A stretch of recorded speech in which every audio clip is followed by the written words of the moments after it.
qaynonangizni tog'orasiga haliyam oddiy KFC kotletli tayyorlab berayotgan bo'lsanglar, bu sizlarga boshqacha retsept, hammani lol qoldiringlar.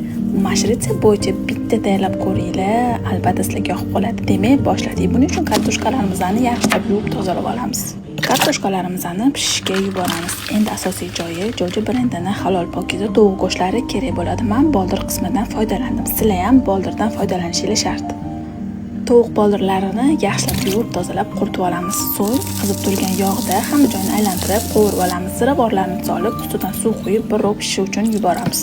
Qopqog'ini yopib qo'ysanglar, yana ham tezroq pishadi. Endi kartoshkalarimizni pure holatiga keltiramiz. Qovurilgan tayyor tovuq oyoqchalarimizni maydalab sonidan ajratib tashlaymiz.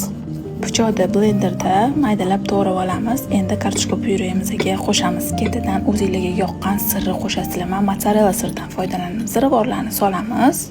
Yaxshilab aralashtirib olib, oltiga bo'lib olamiz. Oltiga bo'lganimizdan so'ng boya ajratib olgan suyagimizga qaytadan yopishtirib chiqamiz. Endi unga, tuxumga, so'ng notalqoniga yaxshilab botirib qoqib tashlaymiz. Qizib turgan yog'da baland olovda qovurib olamiz. Bu noodatiy kotletchalar hammaga yoqadi.